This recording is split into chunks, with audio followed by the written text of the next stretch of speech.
নমস্কাৰ, মই মৌচুমী ঘৰাচুৱা। আজি ক'বলৈ ওলাইছোঁ এজন ৰাজ্যৰ চতুৰ ৰাজনৈতিক নেতাৰ কথা। ৰাজনৈতিক নেতা বুলিয়েই নহয়, তেখেতক কৃষক নেতা বুলিও সকলোৱে জানে। আৰু হাৱাই চপল পিন্ধি থকা যিজন কৃষক নেতা অসমৰ, সেইজনেই হৈছে অখিল গগৈ। আৰু মই অখিল গগৈৰ কথাই ক'বলৈ ওলাইছোঁ।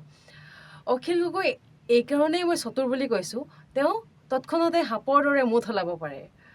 নিৰ্বাচনৰ আগলৈকে তেওঁ কংগ্ৰেছৰ সৈতে মিত্ৰতা কৰি একেবাৰে সোঁহাত হৈ আছিল, কিন্তু নিৰ্বাচন শেষ হোৱাৰ লগে লগে অখিল গগৈয়ে আকৌ ৰং সলাই বিজেপিৰ গুণগান কৰিবলৈ আৰম্ভ কৰি দিলে।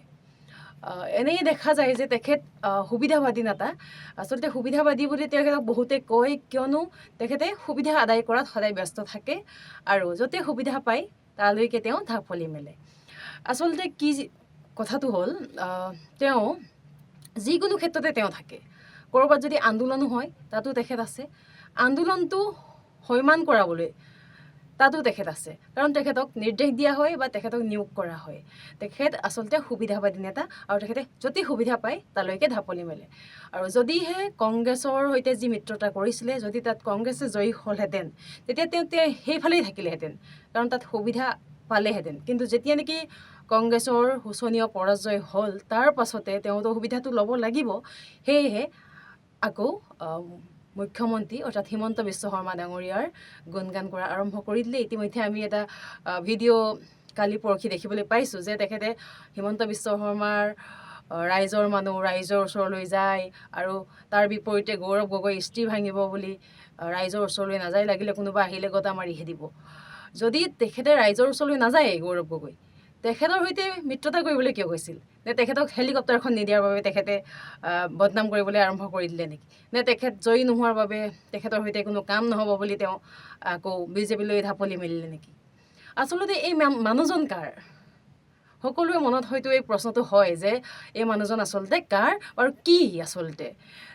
আমি জনাত তেওঁ আচলতে হিমন্ত বিশ্ব শৰ্মাৰেই মানুহ, কাৰণ তেখেতক আওপকীয়াকৈ শিৱসাগৰৰ পৰা জয়ী কৰাই অনা হৈছে। ইতিমধ্যে এই কথাটো বুবু বাবা কৰি ওলাইছে, আৰু সেইটোৱেই হয় আচলতে।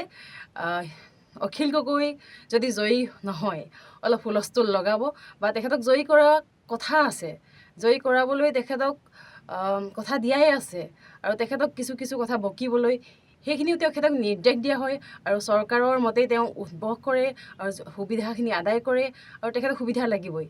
আৰু তেখেতে ইতিমধ্যেই নিৰ্বাচনৰ আগত কৈছিল যে হিমন্ত বিশ্ব শৰ্মাই যদি মোৰ কথা কিবা কয়, মই কিন্তু উল্টা বকি দিম। আচলতে তাৰমানে কি? ভাবুকি নেকি? তাৰমানে মোক তাই হাৰাব নোৱাৰ, মই জিকিবই লাগিব, মোক জিকাবই লাগিব। আৰু শেষত সেইটোৱেই হ'ল যে হিমন্ত বিশ্ব শৰ্মাই হওক বা যিকোনো প্ৰকাৰে হওক অখিল গগৈক জিকাই অনা হ'ল, আৰু সেইটোৱেই কথা আচলতে। আৰু তেওঁ সুবিধা আদায় কৰিবলৈ যিকোনো সময়তে যিকোনো স্থানলৈ তেওঁ যাব পাৰে, আৰু ৰাইজৰ মাজত তেওঁ সহজ সৰল হাৱাই চপল পিন্ধি যি দেখায়, আচলতে সেইটো নহয়। তেওঁ প্ৰকৃততে এজন সুবিধাবাদী নেতাহে।